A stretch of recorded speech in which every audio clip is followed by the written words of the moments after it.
Mais alto. Tá bom? Não? Mais? Dá um grauzinho aí, por favor.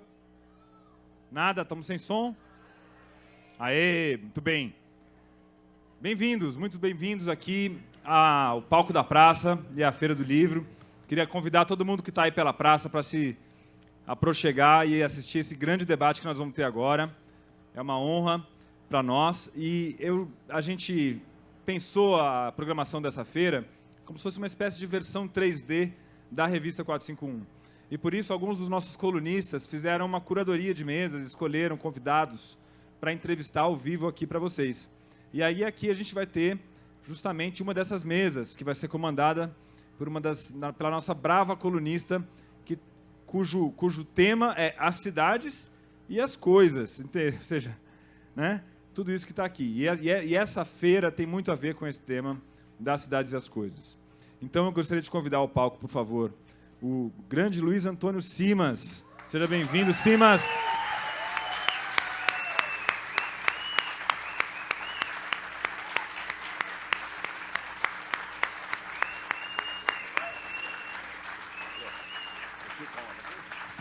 À vontade. Seja muito bem-vindo ao Pacaembu. Luiz Antônio Simas já fez agora há pouco uma mesa histórica sobre Pelé, uma homenagem ao Pelé junto com o Lorenzo Mami. E eu convido também então a nossa colunista Bianca Tavolari. Palmas para a Bianca.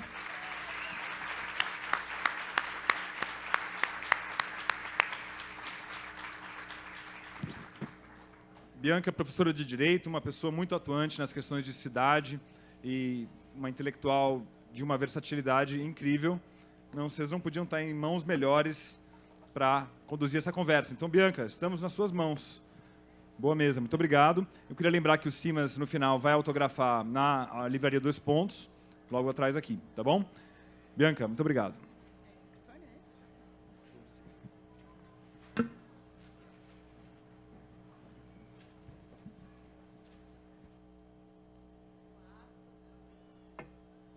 Olá a todos e todas, agora sim. É um prazer enorme estar com vocês aqui hoje, nessa feira aberta e gratuita para todo mundo. E estar aqui com o Luiz Antônio Simas, né, que dispensa um pouco apresentações, mas eu vou me atrever, depois ele pode também contar um pouco mais. O Luiz Antônio Simas é historiador, é professor. Eu já perdi a conta de quantos livros ele já escreveu, acho que são mais de 20, tem mais um, ele também está dizendo que perdeu a conta aqui. Para além do Corpo Encantado das Ruas, foi publicado pela Civilização Brasileira, que está aqui e ali, que vai ser, né, o principal tema da nossa conversa. Eu estou com mais 2 outros livros dele aqui, que é o Maracanã, Quando a Cidade Era Terreiro, que foi uma resenha que eu fiz do livro dele na 451, saiu em fevereiro do ano passado. E os sonetos de Birosca e poemas de terreiro, e se eu fosse trazer mais, eu ia ter que trazer um carrinho, então, por isso, eu só trouxe 3. Mas é ótimo que a gente tem tanta produção do Simas, porque todos os livros são absolutamente deliciosos de ler. O Simas faz uma combinação muito especial de registro, de análise com a academia, com a análise das ruas, conversando com a cultura popular, fazendo um registro, às vezes, de crônica, né? Então, eu cheguei a ver uma entrevista sua há um tempo que você falava assim, me perguntam em qual estante os meus livros devem estar, e eles são um pouco inclassificáveis, não sabem qual estante da livraria tem que estar.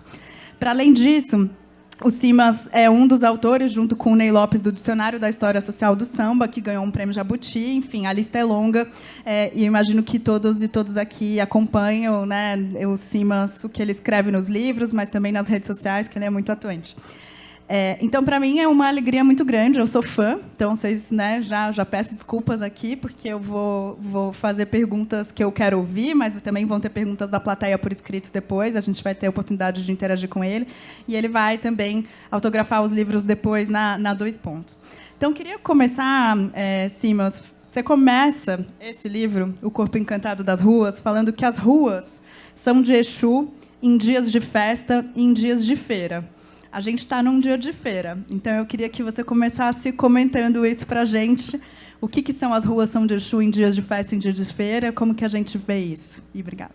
Boa tarde. Bianca, obrigado. Agradeço ao Paulo o convite. Uma alegria estar aqui com vocês, né? E é interessante você começar por esse ponto, porque cá para nós a coerência é começar por Exu, né? Porque senão a coisa pode desandar. Então, a sua pergunta, ela é absolutamente procedente. Não, mas quando eu falo aí que as ruas são de Exu em dias de festa, dias de feira, é porque eu entendo, de certa maneira, Exu como o princípio encarnado do movimento, da mundanidade, né? Daquilo que fundamentalmente acontece na rua. Exu, o princípio fundamental do movimento, é o senhor das grandes encruzilhadas, né? E eu sou um sujeito absolutamente convencido que o campo da cultura é uma encruzilhada. Eu sou um sujeito absolutamente convencido que a encruzilhada tem que ser um destino. A gente precisa buscar a encruzilhada, porque a encruzilhada é o lugar da alteridade, a encruzilhada é o lugar do encontro com a diferença.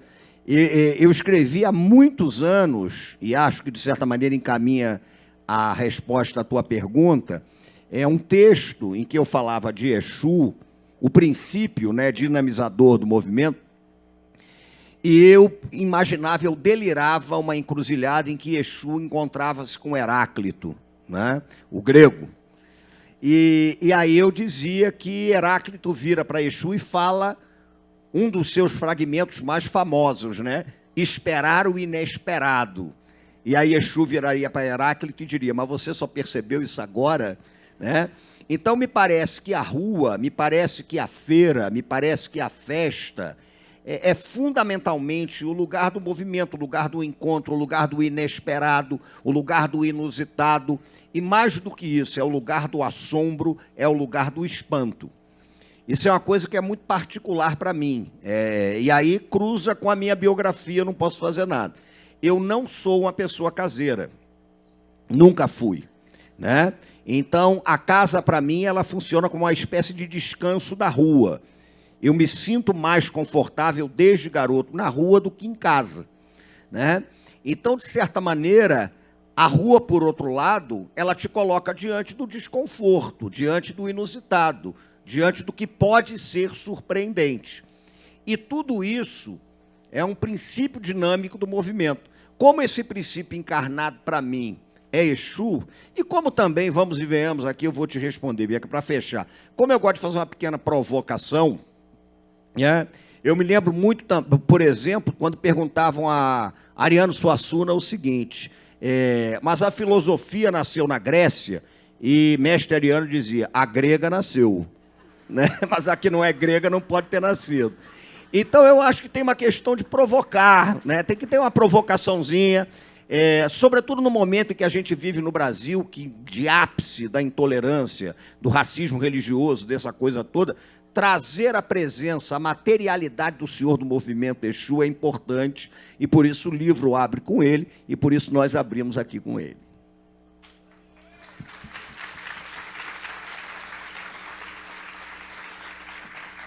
Eu acho que os começos são muito importantes, então, por isso, eu já quis abrir com a primeira frase do livro, e também pensando que a gente está numa feira, e também para puxar para um ponto que eu acho que é importantíssimo, do jeito que eu leio os teus livros, o trabalho que você faz, aí você conta se a minha interpretação está certa, que acho que tem uma coisa muito importante que você fala assim, olha, a rua que eu estou olhando, ela é uma rua do encontro, ela é uma rua do desconforto, mas essa não é só um olhar celebratório. A gente está olhando para uma dimensão de disputa e a gente está olhando especialmente, talvez por isso começar com o Exu e com a provocação que você já comentou, para falar de uma cultura de rua marcada pela diáspora, né? Então, acho que isso é muito importante no teu trabalho como um todo, né? De uma ressignificação de sociabilidade urbana que vai acontecer dessa vida mais precária, dessa vida mais marginalizada, mais na fresta. A rua vai ser o lugar por excelência.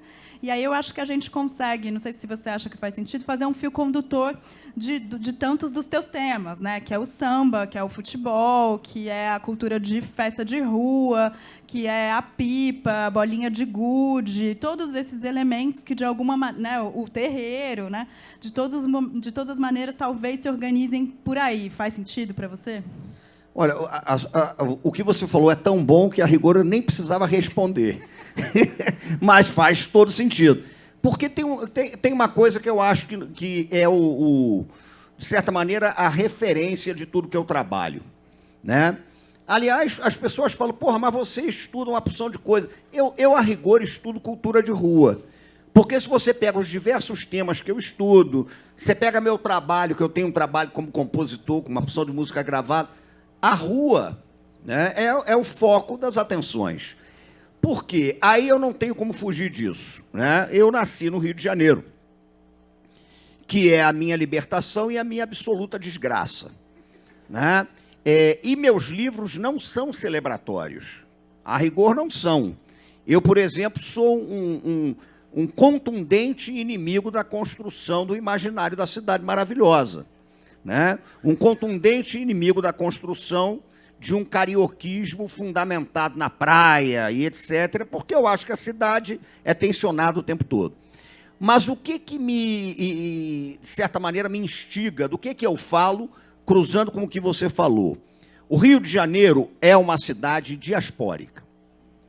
E não é só a diáspora africana, que certamente é a mais impactante, certamente é a mais contundente. O Rio é a cidade da maior diáspora cigana do Brasil. O Rio de Janeiro tem escola de samba fundada por cigano. Dr. Oswaldo Macedo, médico e intelectual cigano, fundador da Imperatriz Leopoldinense. O Rio de Janeiro tem uma praça, que é a Praça Tiradentes, que chamava-se Campo dos Ciganos. Meu parceiro, meu irmão querido, Alberto Mussa, defende a ideia de que o cigano introduziu na alma do Rio de Janeiro a noção de sorte e azar. E a cidade gosta de jogo, né? O Rio de Janeiro é uma cidade de diáspora judaica, de judeus pobres, e isso mostra que a cidade é muito complexa. A Praça 11 tinha um bairro judaico, onde havia, inclusive, um rancho carnavalesco que cantava a marcha de carnaval em Yiddish. O Rio de Janeiro é uma cidade de diáspora do norte e do nordeste. É uma cidade profundamente marcada por essa questão. E aí eu acho que a gente tem que pensar isso num campo conceitual mesmo. Por quê? Porque existe uma diferença contundente entre o que a gente pensa como diáspora e o que a gente entende como cultura de diáspora. Porque toda diáspora, translado forçado, ela desarticula a identidade, ela quebra laço de sociabilidade, ela sequestra a história da pessoa, ela desarticula laço de proteção social. Toda diáspora é uma experiência de morte, ou física ou simbólica. Mas o que me deixa impactado com a rua, e com a rua que eu frequento, é que se toda diáspora é uma experiência que desarticula, que fragmenta, que aniquila, toda cultura de diáspora reconstrói aquilo que foi aniquilado. Não existe cultura de diáspora que não seja comunitária. Não faz sentido. Então, quando você pega a escola de samba, malta de capoeira, terreiro de candomblé, de Jeje, de Angola, de Queto, terreiro de Omolocô, de Umbanda, quando você pega tudo isso, o fundamento é a reconstrução do sentido comunitário da vida. Aquele sentido que foi aniquilado pela catástrofe da diáspora. E o que me surpreende, basicamente, é que você reconstrói, reinventa sentidos de vida na experiência do precário. Porque se você toma como recorte a abolição da escravidão, se você me pede para definir a abolição da escravidão, cite 200 livros para falar da abolição da escravidão. Eu cito um verso de um samba da Mangueira. Quando Mangueira, em 88, disse: será que já raiou a liberdade? Ou que foi tudo uma ilusão? Será ou será que a Lei Áurea tão sonhada, há tanto tempo assinada, não passou de decepção? Hoje na realidade, onde está a liberdade? Onde está que ninguém viu, moço? Não se esqueça que o negro também construiu a grandeza do nosso Brasil. Aí vem a frase: pergunte ao Criador quem pintou essa aquarela, livre do açoite da senzala, preso na miséria da favela. É Mangueira definindo a abolição incompleta. Ali uma escola de samba define a abolição incompleta, livre do açoite da senzala, preso na miséria da favela. Porque Porque nós fomos um país que proclamou a República, que não incluiu. Nós somos um país que proclamou a República e aboliu a escravidão, e logo depois aprovou uma lei de vadiagem, que incriminava fundamentalmente todas as manifestações de cultura de rua. Então, o que me instiga é o seguinte: como é que, diante dessa precariedade, você reconstrói sentido coletivo de vida? A partir da prática da rua. É aí que entra o que vocês... A escola de samba, é aí que entra a garotada que joga bola de gude, é aí que entra a turma que frequenta botequim, porque o botequim ele é um espaço de construção de sociabilidade da classe trabalhadora brasileira. Então, essas culturas de rua, né, esses amiudamentos do cotidiano, eles me instigam. Então, todos esses temas partem da invenção de vida no precário. Eu não quero criar polêmica, não uso o conceito de resistência, porque não gosto dele, porque eu acho que, conceitualmente, a ideia da resistência, ela sempre te coloca numa posição de reação a uma pauta que é do outro. O outro vem, aí você vai lá e resiste. Tem resistência pra cacete, mas é mais do que resistência. É reinvenção de sentido de vida. Não são culturas só de resistência, são culturas de invenção da vida, no sentido pleno do que é uma invenção. Então, quando a gente pega, por exemplo, a criação de uma escola de samba, a gente está falando de construção de sociabilidade das populações afro-cariocas no pós-abolição. Isso é fundamental. Então, observar, perceber as cidades, as ruas, a partir dessas construções é crucial, sem romantizar o precário e entendendo o tensionamento desse processo. Você não pode, por exemplo, estudar a história da minha cidade sem considerar que a violência também é uma instância de construção de sociabilidade. O pau comia. Você vai para o século XIX, na Goa e Guaiamum, malta de capoeirista, o couro come o tempo todo, compadre. Não é aquela coisa aí, você constrói a identidade, dentre outras coisas, saindo no pau com o outro. Então a rua é complexa, não adianta também chegar como se a rua fosse uma Disneylândia. O couro come, e assusta, e assombra, e desconcerta, e desconforta, né? Mas a gente tem que estar aberto para tentar escutar a rua.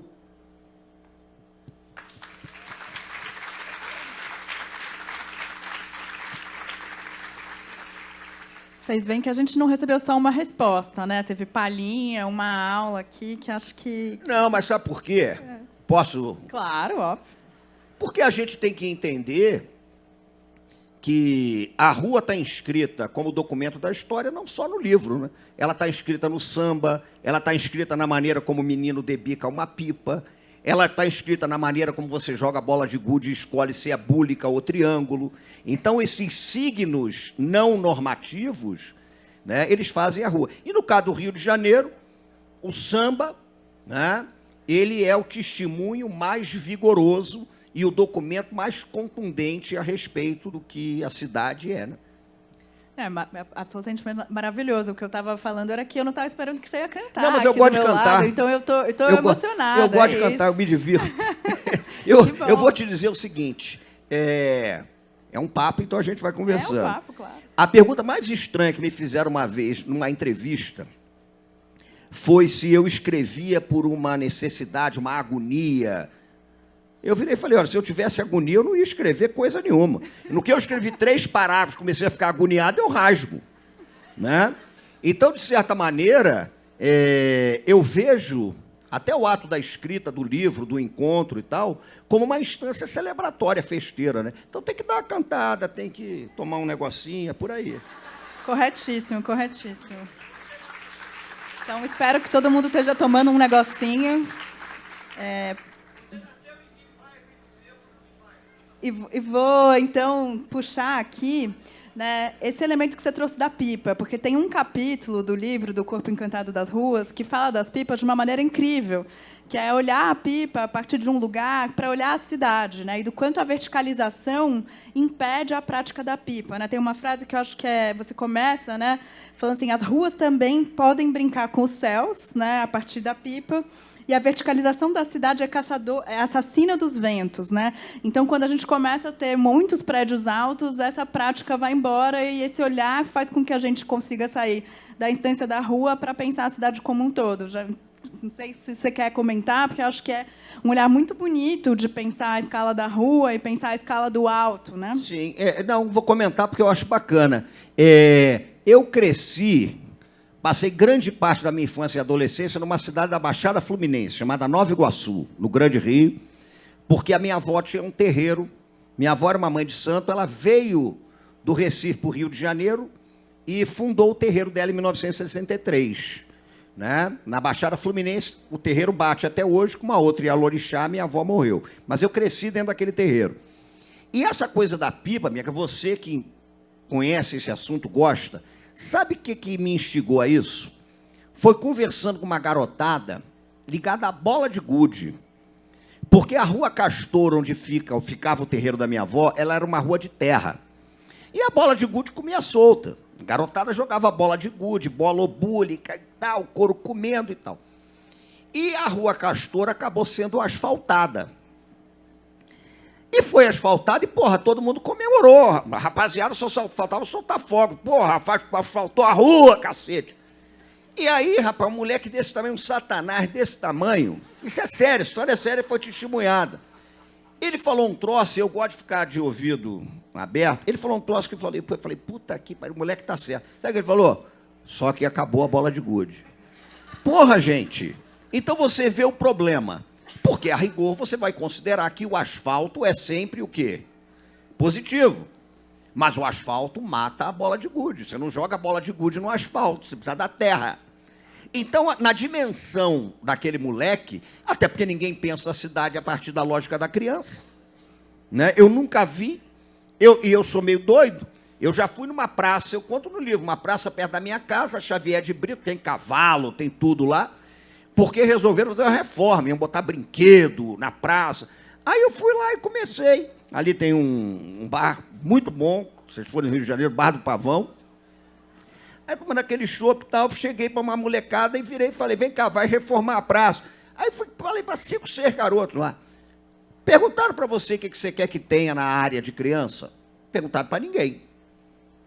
Cidade ignora a criança. E aí você pensa o básico, porra, o asfalto é bom, mas o asfalto mata a bola de gude. E aí eu comecei a pensar nesse troço e eu cismei de inventar um curso sobre pipa. Eu dei um curso sobre pipa, né? E que incluiu até uma oficina para aprender a fazer pipa. O curso na Praça Tiradentes, lá no Rio. E você pode contar a história da verticalização da cidade a partir da pipa, gente, porque a pipa morre. E hoje, por exemplo, no Rio de Janeiro, no subúrbio do Rio de Janeiro, o lugar em que a garotada mais gosta de soltar pipa é o cemitério de Inhaúma. Porque ele não é um cemitério vertical, porra, e ninguém vai ter ideia de fazer um túmulo de 150 andares. Né? E a rapaziada chama as férias, chama as férias no Rio de tempo de pipa. Porra, chegou o tempo de pipa, é muito comum no subúrbio. Ó, é tempo de pipa. A garotada fica soltando pipa. Por quê? Porque o cemitério é um lugar em que você não vai verticalizar a cidade. Então, a cidade, ela sinaliza essas tensões, ela sinaliza esses dilemas na cotidianeidade, no corriqueiro, né? E aí eu escrevi esse texto sobre as pipas, né? Como é que... E eu fiquei chocado, porque nesse curso eu estava falando, aí depois fui falar de oficina de pipa para garotada, e aí um garoto virou para mim e falou o seguinte, garoto da Maré, mas professor, olha só, tem aplicativo agora para soltar pipa. Eu falei, porra, tu tá de sacanagem. Tinha, me mostrou. Porra, o moleque fica soltando, tu corta o outro no aplicativo, caboclo.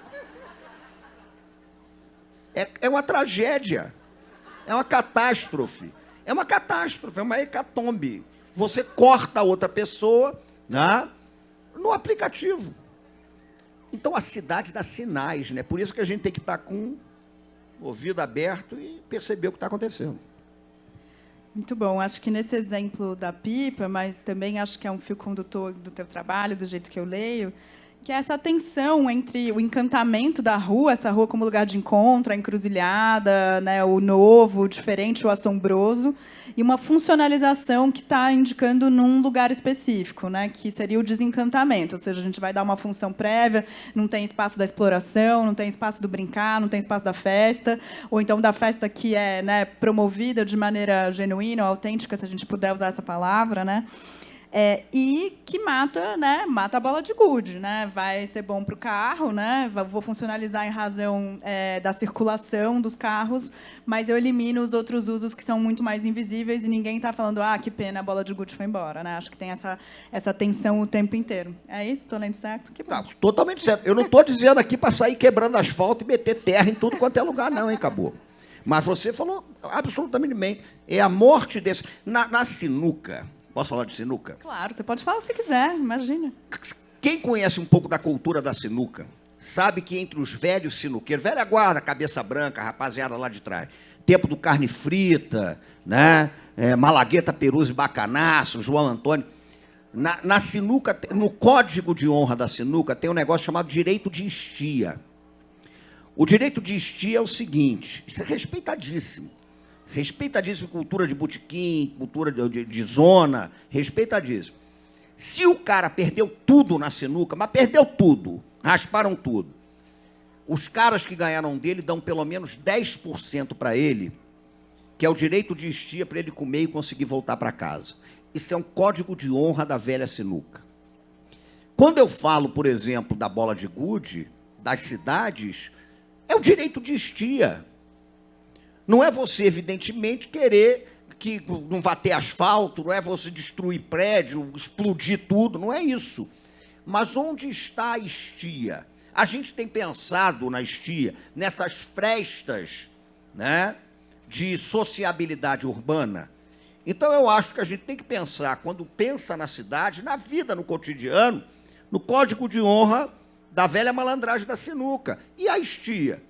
Porra, tu vai levar tudo, como é que eu vou voltar para casa, caboclo? Tu vai levar tudo, pô, mas o bife está custando ali 12 pratas, se tu deixar 12 pau comigo, eu como.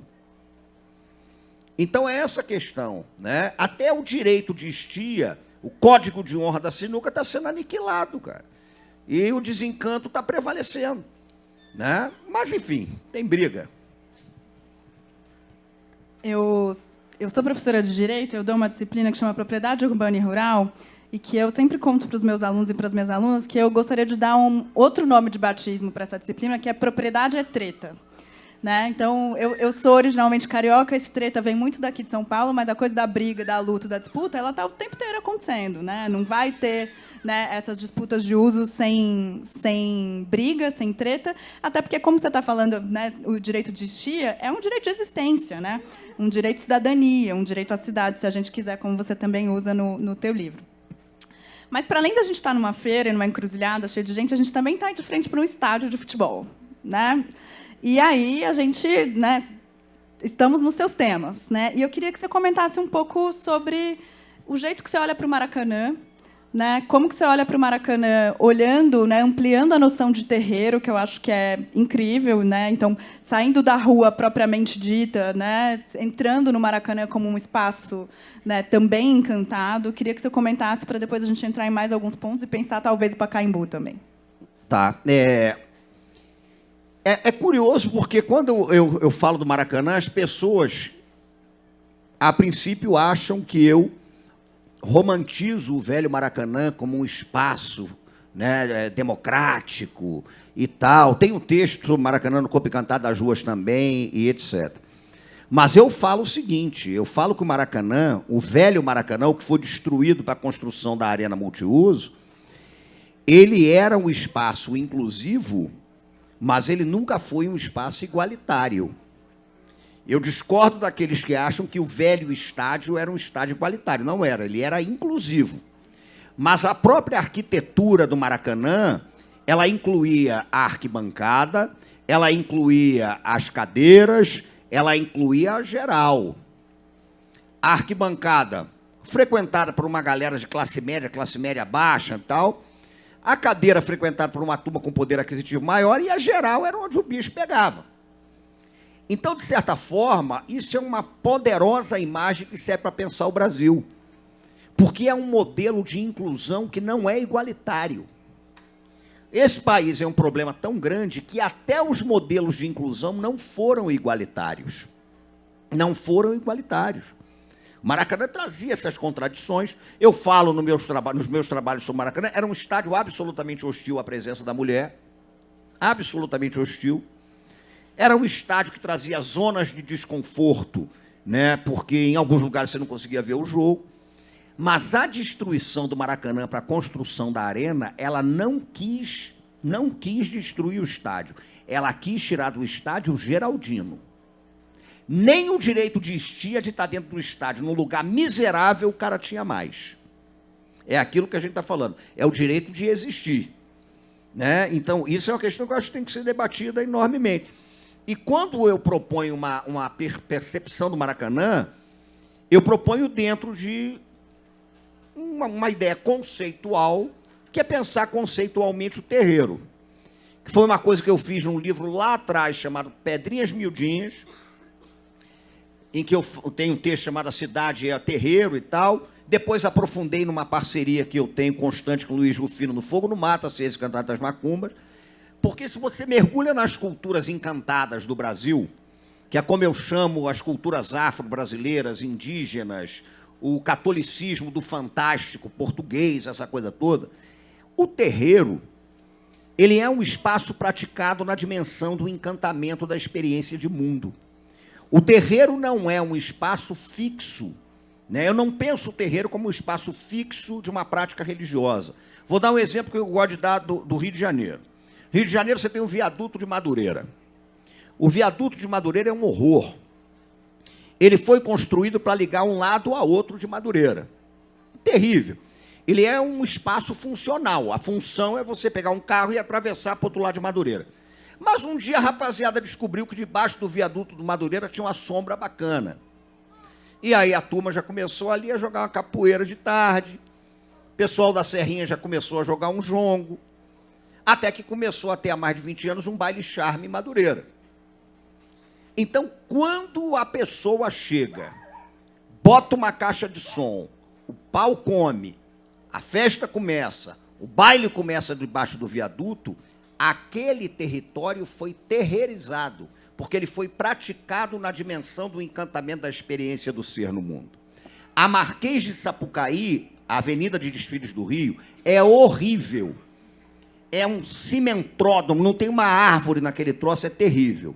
Mas quando uma escola de samba vai preparar-se para entrar na pista, quando o cavaco mede o acorde, o repique vem, a bateria entra, a baiana dá o giro anti-horário e a escola dobra o cotovelo, tu terreirizou.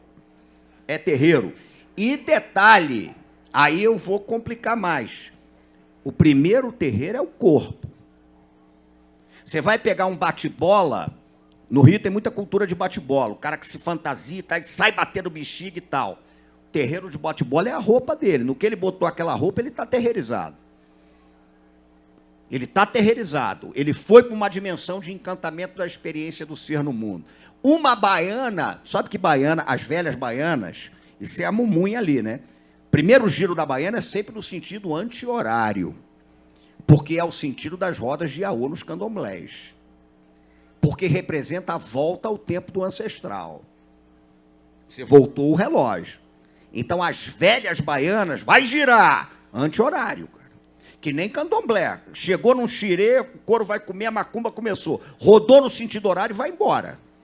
Que vai complicar. É a volta.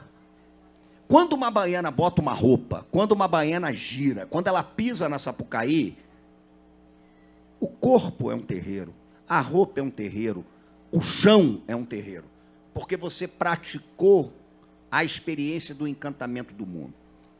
É um instante. E não é uma coisa que você define, eu vou me encantar. Isso não existe. Mas é da prática do comum, gente. A prática do comum. É o que eu tenho chamado. Estou definindo esse conceito, em breve eu vou propor. Eu estou chamando isso, sabe de quê? De espanto do comum. É o espanto do comum. E eu, como não sou chegado a grandes eventos, a grandes elucubrações, eu tenho apreço pelo corriqueiro, pela trívia, fico impressionado. Mas a cidade é isso. Isso aqui, com toda sinceridade, está sendo terreirizado, porque está sendo praticado numa outra dimensão. Aí acaba a feira, vai chegar um outro dia, eu vim um dia aqui, não estou falando mal não, eu gosto aqui do tal, eu vim outro dia aqui para visitar com meu filho o Museu de Futebol, porra, tinha uma porrada de carro ali que eu achei que eu fosse atropelado, um negócio de exposição de carro, porra, uns carros que eu nunca vi na minha vida, desse cara, para que isso, gente? O estádio, ali dentro, cheio de carro, falei, que isso?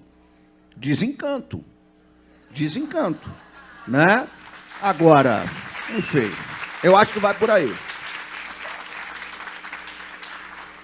Eu acho sensacional essa chave de olhar para o Maracanã como uma chave para olhar o Brasil, né, nessa dimensão dessa inclusão não igualitária, e que sempre pode piorar, né? Então, quando a gente está falando, olha, pode piorar, quando vira a arena... Normalmente piora, né? Quando vira a arena e tira a área que era a área da geral, essa área de inclusão, ainda que limitada, vai embora, se perde, né?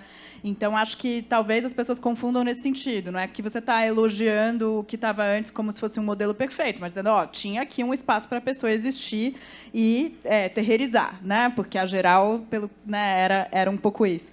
Mas acho que tem uma outra dimensão do teu livro sobre o Maracanã, que eu acho sensacional, que você fala assim, olha, a gente precisa entender o Maracanã e a construção desse estádio como parte da cidade. Não só porque, óbvio, é físico, está ali no lugar da cidade, etc., mas tem uma dimensão super interessante que o Simas conta, e eu queria te ouvir também, do quanto, né, foi um estádio feito às pressas para a Copa, né, no centro da cidade. Tem toda uma disputa de onde ia ser a localização do estádio, se ia, né, recuperar um estádio que já existia. Mas, especialmente, toda a marquise do Maracanã foi feita de madeira, né? E até tem a foto no livro, né, dessa madeira toda no primeiro jogo do estádio da Copa. Mas acho que a coisa mais importante é que, junto com o estádio, surge a favela do Esqueleto, que eram as pessoas que estavam trabalhando na construção do estádio. E essa madeira, quando é retirada da marquise, tem até uma história curiosa, depois eu quero que você conte, sobre, né, de retirar ela toda ao mesmo tempo, né, uma marquise mamute, assim, ela passa a ser a madeira das palafitas das casas das pessoas da favela. Então, esse estádio já está imbricado com uma dimensão de o lugar específico de quem trabalha, o lugar de quem frequenta, né, e essa história de que é um Maracanã para todo mundo, mas com lugares muito bem demarcados já de saída, né? Sim, sim, e isso é nítido, né? E é curioso porque, a rigor, o Maracanã não ficava pronto, né? E a Copa ia começar, o estádio não estava pronto, então você teve que ter muito mais trabalhador. E você não tinha alojamento suficiente para aquela turma toda ficar. E a turma começou a ocupar um prédio que estava desocupado, que ia ser um hospital da Universidade do Brasil, atual UFRJ, e ali surgiu a favela do Esqueleto, porque o prédio era o Esqueleto, né? Porque ele não tinha sido concluído. O Esqueleto cresceu para dedé, o Esqueleto juntava com Mangueira, pô. Hoje é o prédio da UERJ. A UERJ fica onde era a favela do Esqueleto, né? Então é impressionante, porque os caras começaram a construir os barracos com a sobra da obra do Maracanã. Quando tiram as madeiras que sustentaram a marquise e tal, ó, e agora vai fazer o que com essa madeira? Meu irmão, faz barraco. E o Esqueleto cresceu pra cacete. E depois o Esqueleto foi removido, né? E um detalhe curioso, que meu amigo Marcos Alvito sempre gosta de lembrar. Se você faz uma pesquisa na imprensa da época, e até atual, você só usa remoção para falar de 3 coisas: lixo, cadáver e favela. Lixo, cadáver e favela. E aí veio, entre aspas, a remoção do Esqueleto. É engraçado que você lembrou do Esqueleto, eu acho que tem um detalhe que vai fechar isso que a gente está conversando.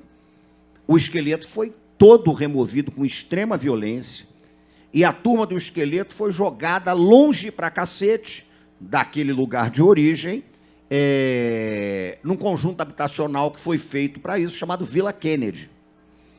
E é muito curioso, agora olha como é que esse embate é bonito.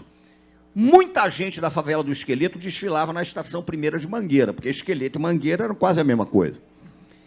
E tinha muita gente que desfilava na bateria da Mangueira que era do Esqueleto, porque as favelas se juntaram. Quando a turma é expulsa do Esqueleto e eles vão para a Vila Kennedy, a primeira coisa que eles fazem, vão ter que fundar uma escola de samba. E aí eles fundam a Unidos de Vila Kennedy. E olha que coisa curiosa. Para quem entende um pouquinho da história do samba, a bateria da Mangueira ela tem uma característica muito peculiar. ela não tem surdo de resposta. Então ela bate só isso aqui, ó, pum, pum. Uma bateria normalmente faz pum, pum, pum, pum, pum, pum, pum, pum, tempo e contratempo. A da Mangueira vem comendo solta a primeira, tum, tum. Aí todo mundo fala assim, a única bateria que só toca o surdo de primeira. Não. São duas. Mangueira e Unidos de Vila Kennedy. Por quê? Porque a turma que foi para Vila Kennedy é a turma do esqueleto, pô. Né? Então você sai do lugar, mas de alguma maneira você leva a referência do lugar. Gente, isso é poderoso até para pensar a cultura de diáspora. Estão aniquilando o sentido comunitário da minha vida, estão aniquilando as sociabilidades que eu construí. Eu estou indo, mas eu vou levar a baqueta para bater meu surdo. E eu vou só no 1. Tum, tum. E é assim que a coisa vai sendo feita. Você estava falando do novo conceito que você está pensando, né? Que é... Como é mesmo? O deslumbramento do comum? Como é? O espanto do comum. O espanto do comum. Mas tem também nos teus livros algumas coisas que você fala assim, da cultura de síncope, né? Que tem a ver com isso que você está falando. É crucial. Crucial porque isso foi uma proposta, eu escrevi um texto há muitos anos chamado Culturas de Síncope. E aí depois ele vira no Corpo Encantado das Ruas o que eu chamo de cultura de síncope ligada a surdo de terceira. Porque o que é a síncope para quem não tem conhecimento de teoria musical, porque não precisa ter? Você vai pegar, por exemplo, um samba de escola de samba, ele tem um compasso binário. Então você faz isso aqui, ó, tum, tum, tum, tum, tum, tum, tum, tum. Só que o samba é um negócio tão brabo que você não samba nem no tum e nem no tum. Você samba preenchendo com o teu corpo o vazio que existe entre uma pancada e outra. Quando você vê o gringo sambando, com todo respeito, ou eu mesmo, que tenho o mínimo de compostura e não me arrisco, é normal que você levante e abaixe o dedo. Não tem a cena clássica? O cara não está errado. Ele está respondendo com o corpo ao tempo e o contratempo. Tam, tam, tam, tam, tam, tam. O problema, meu amigo, é que o samba acontece no vazio entre uma pancada e outra. É ali que fundamenta-se o que a gente chama de síncope. O babado está ali, né? O couro está comendo no meio. Porque o surdo é normativo. Ele vai assim, tum, tum, tum, tum. O que você coloca entre um tum e o outro é que são elas. E isso é poderosíssimo para pensar a cultura de rua. Porque as culturas de rua operam no vazio, na fresta. Operam muitas vezes numa coisa que eu chamo, parece paradoxo, não é, mas é uma chave do que eu penso também, de adequação transgressora. Porque muitas vezes nas culturas de rua você se adequa para transgredir. É a velha história de seu Zé Pilintra, grande filósofo do Rio de Janeiro, malandro do catimbó de Jurema do Recife, que trabalhava no catimbó descalço.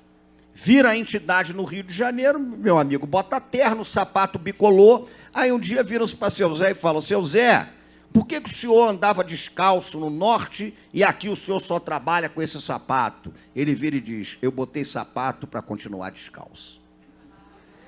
Reflitam sobre isso que o malandro encantado diz. Hein? E o surdo de terceira entra onde? O surdo de terceira entra exatamente nisso. Vou contar a história do surdo de terceira. O surdo de terceira é a criação de um gênio brasileiro chamado Tião Miquimba. Seu Tião Miquimba era ritmista da Mocidade Independente de Padre Miguel. E aí, em certa ocasião, tinha um ensaio na Mocidade Independente, chovendo pra cacete, e tinha pouco ritmista. E aí, mestre André, que era o mestre de bateria da Mocidade, vira-se para Miquimba e fala, Miquimba, a resposta faltou, vai você. E o Miquimba tinha que ficar só fazendo aquela marcação do surdo, tum. Só que o Miquimba era ogã de candomblé, ogã alabé, né, de terreiro, e o Miquimba tocava nos terreiros de candomblé o rum, que é um tambor que tu fica cortando e improvisando o tempo todo. Então o Miquimba percebeu que entre o tum e o outro tum, ele podia fazer o diabo nesse vazio. E ele ficava improvisando e tal, mas sempre parava no tum, porque não pode fugir ali. E o mestre André gostou e falou, porra, Miquimba, tu fez um negócio aí, porra. Aí ele, não. Por que a gente não mete um surdo no meio aí? Nem tão grave como um, nem com um registro mais agudo como o outro, mas mete um registro médio ali no meio. Enquanto o primeiro só marca e o segundo só marca, o terceiro brinca. Solta a terceira. E aí criou-se o surdo de terceira. Porra, isso é fundamental para entender, inclusive, cultura popular e cultura de rua no Brasil. Como é que você opera na dinâmica da síncope, do surdo de terceira?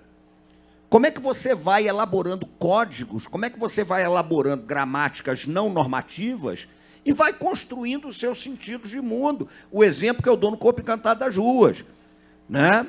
A Portela foi fundada no dia 20 de janeiro de 1928. 20 de janeiro para o Rio de Janeiro é um dia importante porque é o dia de São Sebastião, padroeiro da cidade, que nas macumbas cariocas cruzou com Oxóssi, na encruzilhada.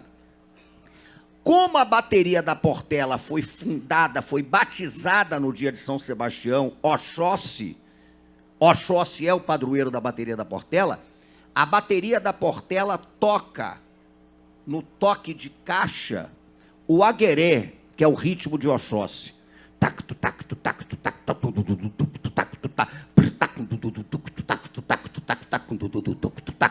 Isso é o agueré de Oxóssi.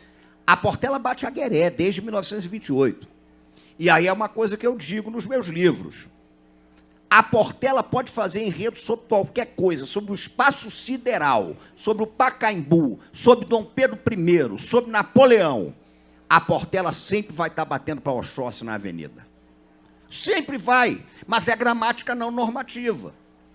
Então, muitas vezes é adequação transgressora. Aí vem o regulamento e diz que a escola de samba é obrigada a cantar só temas de interesse nacional. O que é interesse nacional?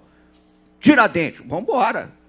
Foi Tiradentes o Inconfidente, que foi condenado à morte. 30 anos depois, o Brasil tornou-se independente. Era ideal se fazer um país livre e forte. Independência ou morte, Dom Pedro I proferiu. Esse é o primeiro samba do Candeia para Portela, tinha 16 anos. Aí você fala, porra, esse samba só fala da história oficial. A bateria está batendo para Oxóssi, caboclo. E aquela comunidade sabe o que está acontecendo. Lógico. Aí uma vez me perguntaram, aí você tem que se entregar ao encanto da rua. Uma vez eu estava falando disso, me perguntaram assim, mas ô professor, mas o ritmista sabe que está batendo para Oxóssi? Eu virei e falei, o importante é que o Oxóssi saiba.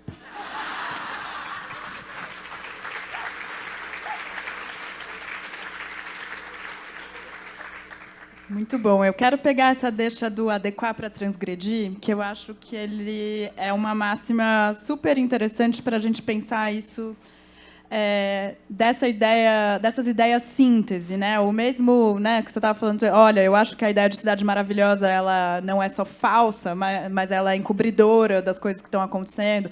Ou mesmo quando penso em Maracanã como era visto ou né, vendido como um lugar de todas as classes, né? Mas tinha, em algum momento, condições no mundo que faziam com que a gente pudesse ter um pouquinho de elemento para fazer uma crítica interna, né? Para dizer assim, ó, você está dizendo que é de todo mundo, mas ó, você separa geral, você separa aqui. Mas no momento que a gente não tem nem mesmo a inclusão desigualitária, começa a ficar complicado de fazer essa imagem funcionar, né? E como você está vendo isso na democracia hoje? Assim, uma pergunta fácil. De novo, a gente parou no direito de estia. Até a estia está sendo tirada. Né? Até a estia. Até a inclusão desigual, né? Ela está sendo... E eu digo uma coisa que meu velho mestre João Rufino dos Santos dizia. Porra, está chegando o momento que você tem o sobrevivente e você tem a sobrevivente. É aquele cara que não interessa nem mais para sobreviver. Ele não está adequado ao mercado de trabalho, né? Ele não interessa como consumidor, ele não aparece nas redes sociais, né? Ele está aí e vai fazer o quê? Então, eu acho que a gente está vivendo um momento que é muito complicado, até porque no Brasil, a gente faz uma leitura da democracia que costuma ser muito institucional, né? E a gente faz uma leitura da cidadania que costuma ser muito institucional. A minha atuação, ela não é institucional, até porque eu estou na rua o tempo todo. Eu sou um sujeito que tem um princípio básico. Se eu escrevo, falo sobre a rua, eu preciso interagir com a rua. Então, eu tenho há 12 anos um trabalho sistemático de aula na rua, né, de conexão com o bairro, com tudo quanto é lugar. Isso eu acho que é fundamental, pô, porque não adianta eu me trancar numa sala, vou eu lá, engraçado, ficar falando de pipa. Porra, se eu nunca soltei pipa, e olha que eu solto mal pra cacete. Mas, porra, o mínimo, né, é você ter um compromisso ético com aquilo, dar uma resposta responsável. Então, me preocupa muito porque até essa inclusão, que não é igualitária, né, ela está sendo tirada. A gente sofreu ataques duríssimos à democracia institucional, e lógico que a gente tem que preservar a democracia institucional, mas a gente tem que lembrar também que cidadania não é só institucional, não é só aquela perspectiva da cidadania liberal, de você ter direito à voz. Cidadania é você poder praticar a cidade.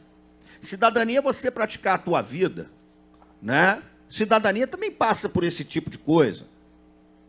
Cidadania é você perceber, né, que e dá até para fazer um versinho que me ocorreu agora, vou anotar isso que eu vou criar um verso em cima disso. Caboclo, não adianta você se matar de trabalhar para cumprir meta, porque caixão não tem gaveta. Pronto, já pensei nisso. Caixão não tem gaveta para você guardar o que você acumulou. É um desencanto. É uma aniquilação, gente. Porque não duvidemos, não duvidemos. É uma coisa que eu falo insistentemente em vários trabalhos, falo no Corpo Encantado, no livro que vai sair agora, eu falo isso o tempo todo. O contrário da vida não é a morte. O contrário da vida é a não-vida. O contrário da vida é a não-vida. De novo, evoco o filósofo Zé Pilintra. Quando vira para o seu Zé e fala, seu Zé, para morrer basta estar vivo. E seu Zé diz, para alguns, para viver basta estar morto. Que é o caso dele. Porque é uma experiência de não-vida, é uma aniquilação. Eu, por exemplo, batia na tecla, escrevi artigo, vou lançar no próximo livro, quando falava do governo anterior do Brasil, uma experiência de morte, um culto à morte. Não! É culto à aniquilação da vida. Quem cultua a morte é sacerdote de Egum, isso é sério. O culto à morte é o culto da memória, é o culto da lembrança, tem fundamento. O projeto é a não-vida. É terrível, porque é você estar vivo, morto. Enquanto tem morto que está vivo, evidentemente. Tá? É por aí que passa. Por aí que passa. Então é preocupante, a gente tem que discutir o corriqueiro. Eu admito que os grandes debates, a gente tem que discutir a cidade, a gente tem que discutir a esquina, a gente tem que discutir a encruza, a gente tem que pensar a rua, a gente tem que escutar a rua. Isso é fundamental. Sim, Alfonso Henriques de Lima Barreto. Vamos recordar Lima Barreto, jornalista e escritor, figura destacada do romance social, que hoje laureamos nesse carnaval. Grande samba, Unidos da Tijuca.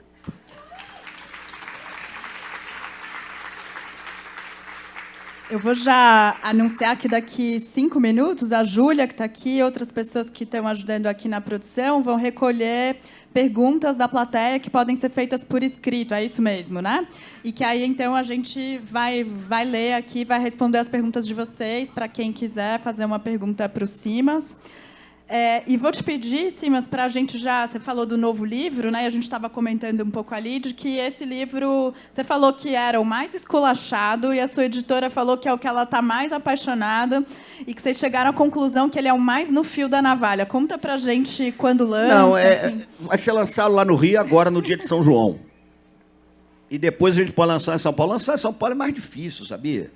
Porque o negócio é mais chato na rua, eu vou te dizer. O pessoal faz umas exigências, tu não pode nem, tomar um goró, botar uma mesa numa calçada. Porra, né?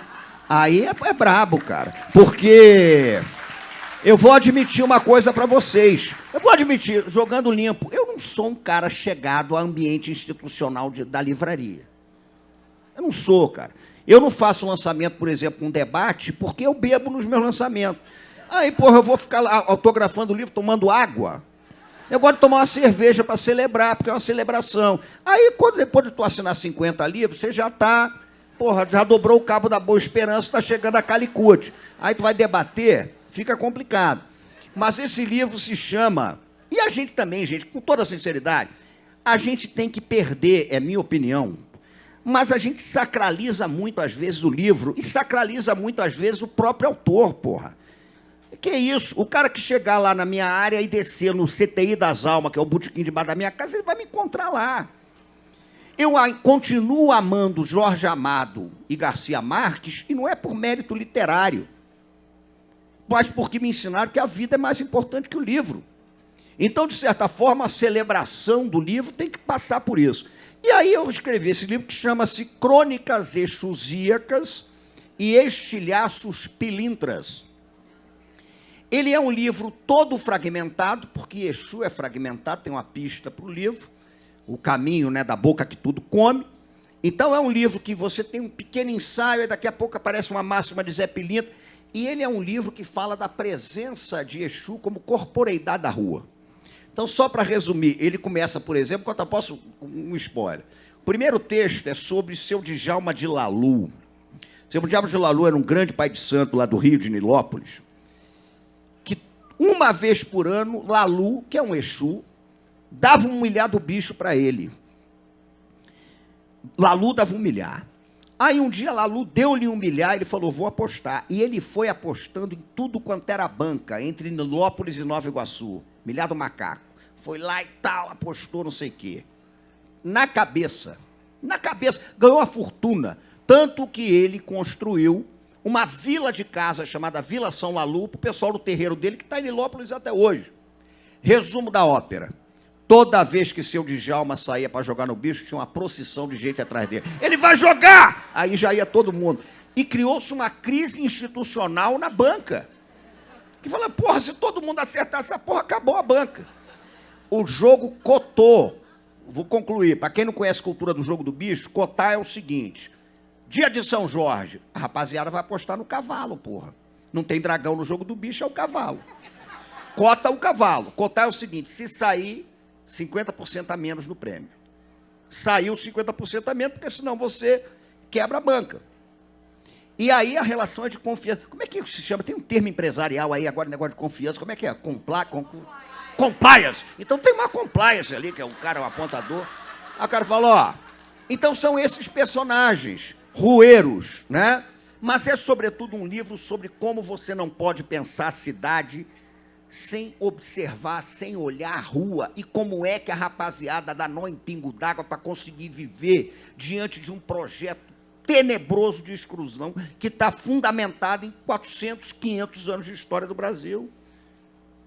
A exclusão está aí, porra. Mas aí o cara vira e fala o quê? Concluo, fecho com a frase do Corpo Encantado das Ruas. O cara veio com um pau para dar uma porrada no teu corpo. Tu pegou o pau, transformou numa baqueta, bateu no tambor e inventou o mundo como samba.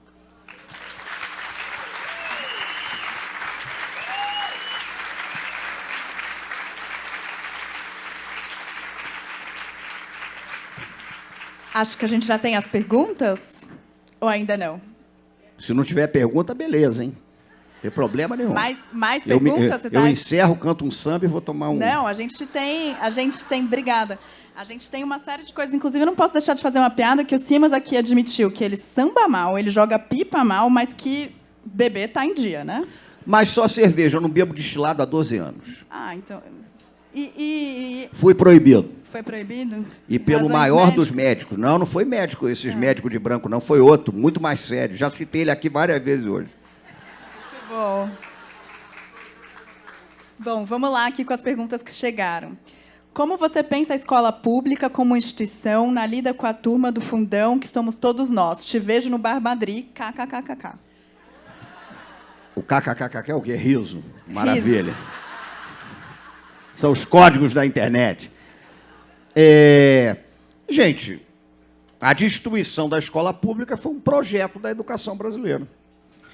Eu falo sempre isso. A gente precisa encarar que o Brasil até hoje deu certo, porque ele foi projetado para excluir. Foi projetado para excluir. A nossa grande tarefa é fazer o Brasil começar a dar errado. Isso é evidente, né? E a escola pública passa por tudo isso porque você tem um processo também de mercantilização do ensino, gente. Isso é evidente.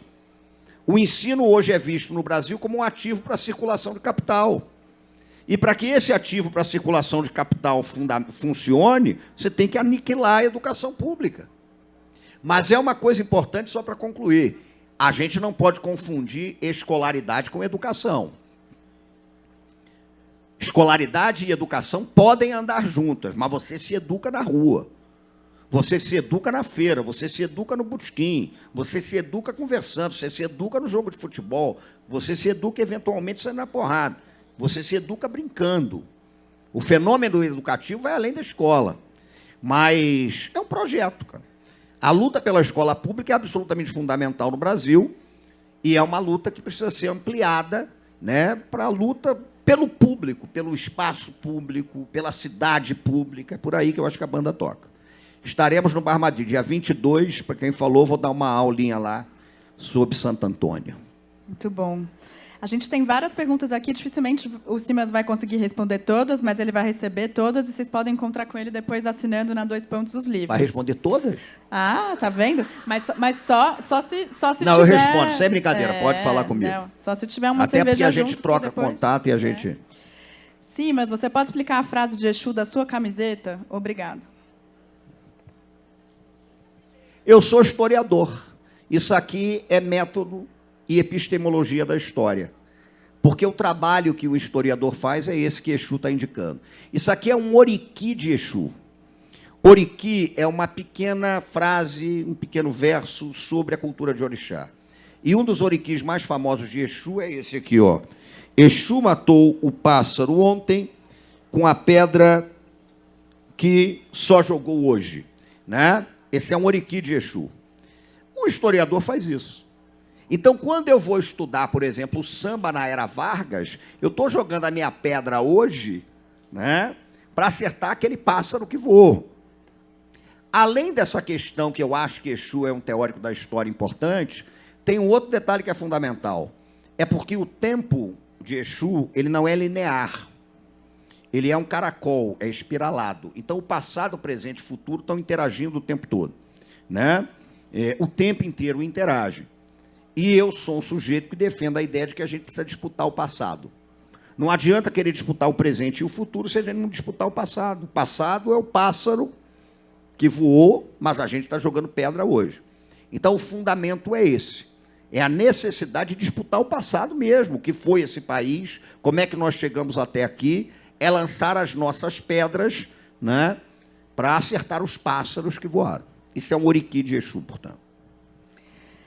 Aqui o Daniel está te perguntando para você falar um pouco, está te pedindo para você falar um pouco sobre o João do Rio e sobre o flaneur. Se no Rio existem flaneurs em tempo integral e se o João do Rio era um. O João do Rio é um cara interessante, porque o João do Rio era um sujeito apaixonado e, ao mesmo tempo, apavorado com o Rio de Janeiro.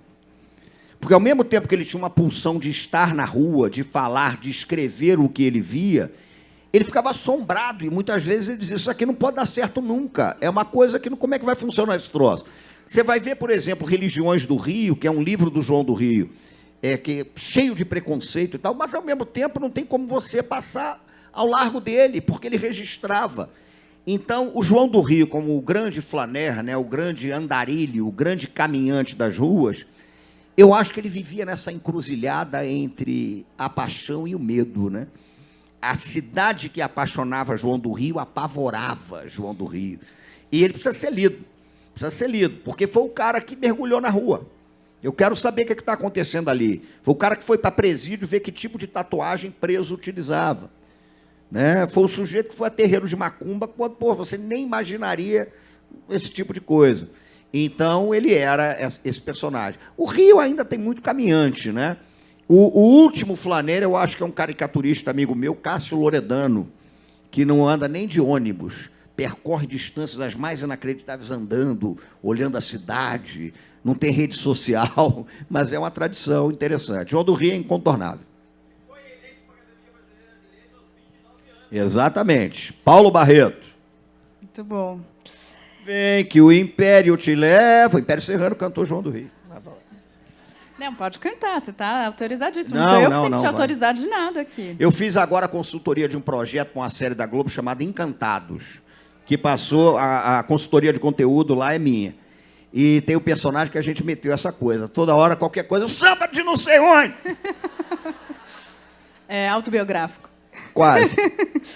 Tem uma pergunta um pouco mais comprida aqui, dizendo o seguinte, que existe hoje um certo encantamento pelas regiões e pela cultura de raiz africana, sobretudo pela branquitude. Para você, como fica essa linha tênue entre apropriação, apagamento, encantamento e postura antirracista? Bom, primeiro eu prefiro que exista esse encantamento da branquitude do que a branquitude fiar porrada em terreiro, né? Mas eu acho que existe um perigo aí. Eu só quero fazer esse alerta. É uma coisa que me apavora, é a simpatia pitoresca.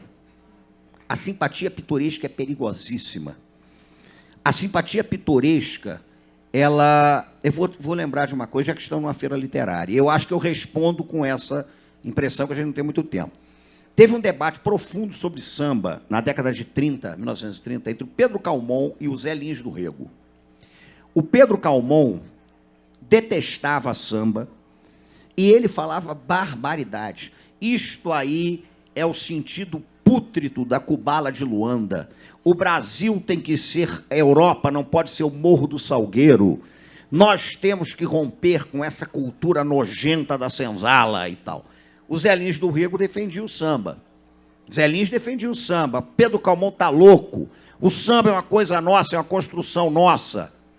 Basta que pessoas como o Maestro Villa-Lobos peguem aqueles batuques primários e trabalhem para que o samba adquira. É a simpatia pitoresca, né?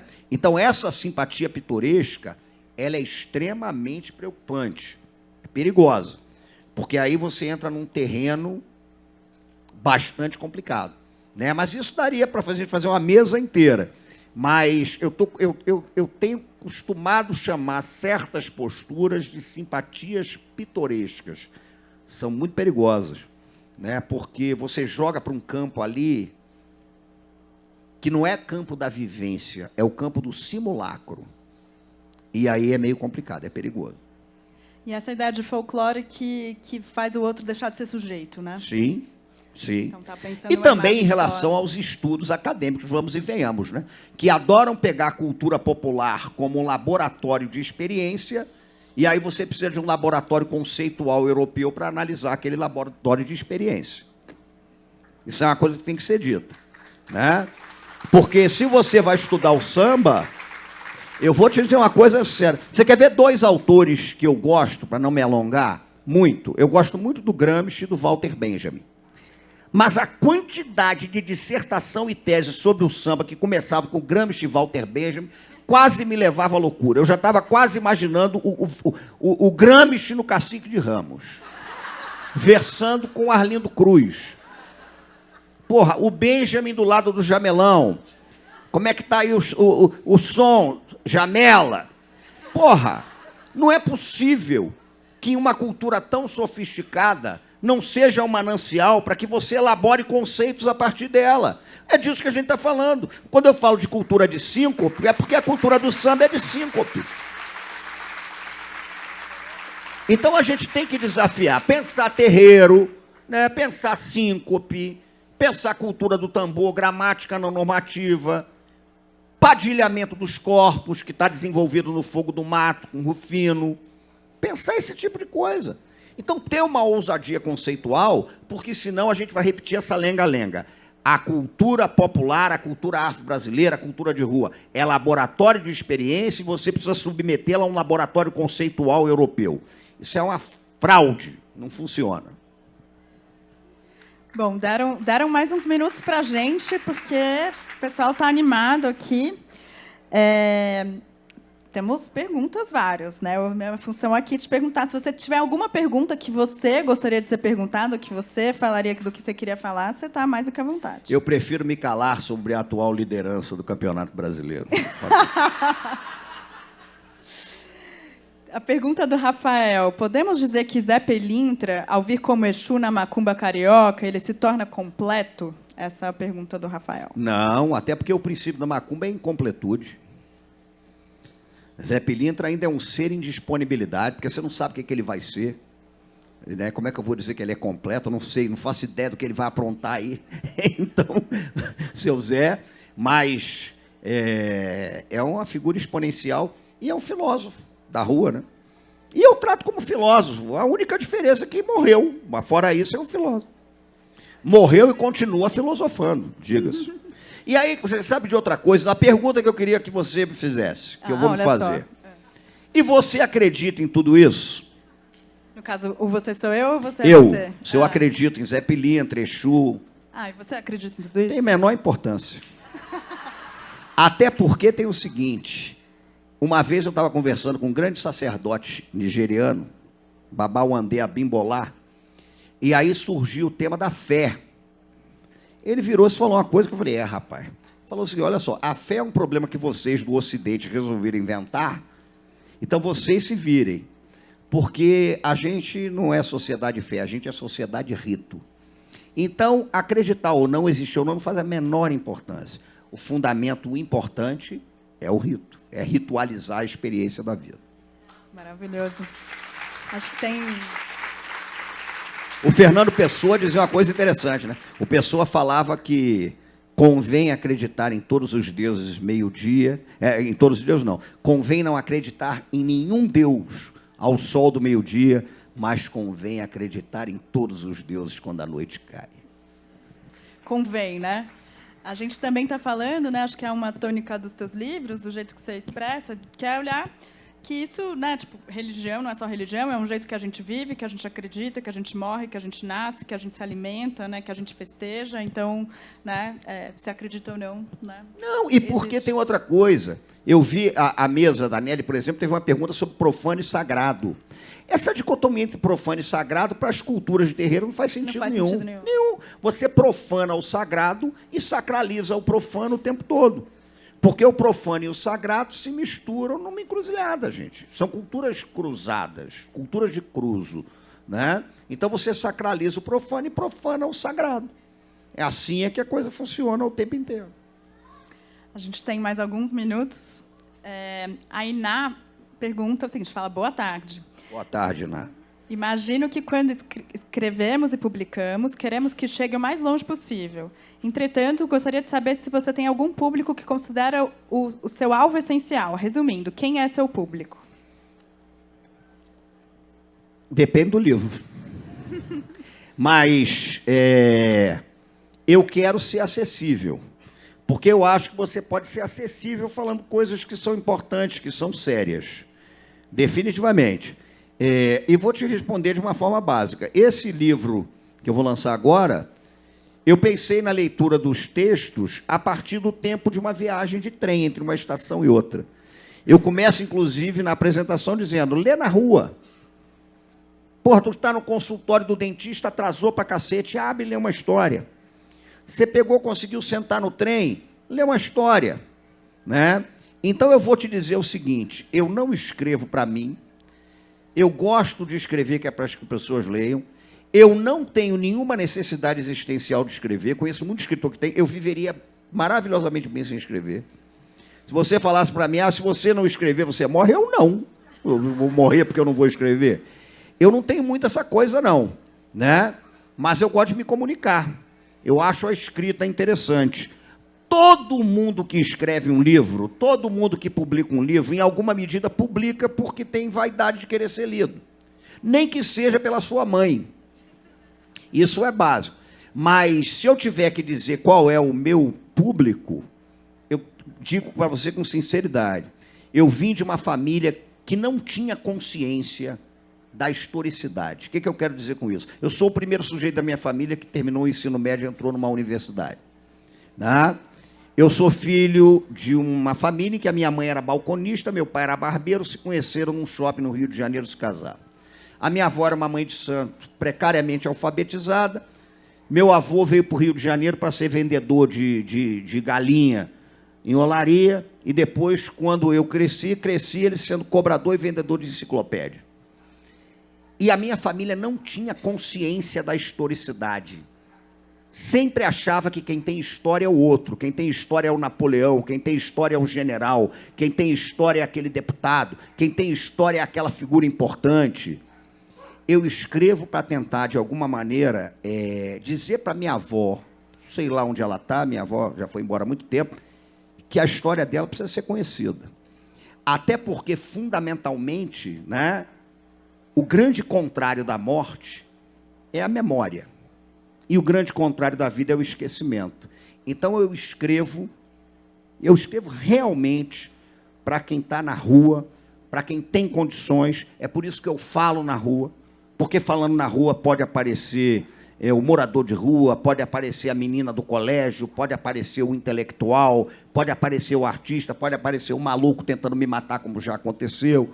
Eu dando aula na Vila Mimosa, na zona lá no Rio de Janeiro, 8 horas da manhã dando aula no puteiro, com as meninas, porque era um projeto para falar sobre a história urbana a partir da zona, da experiência delas, e que teve uma grande relação anterior para chegar a essa conclusão.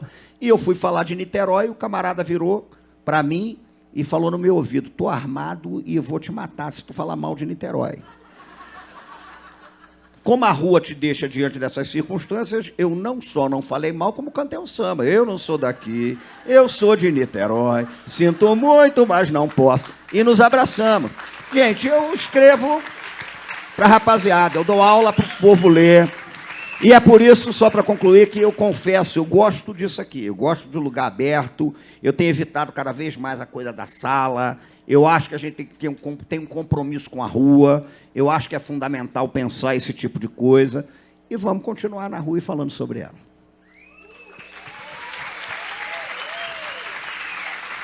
Simas, um prazer imenso essa conversa. Prazer foi meu. Para mim, uma honra muito grande. Queria agradecer a todo mundo. As perguntas que não foram formuladas, já estou entregando aqui todas as cartinhas para o Simas. E ele também vai estar autografando os livros na 2 Pontos. E possivelmente tomando uma cerveja, porque deste lado não pode. Não, se pintar a cerveja, eu tomo, sem problema nenhum. Muitíssimo obrigada, foi um prazer enorme. E é que eu te agradeço. Obrigado, gente. Obrigado pelo carinho aí.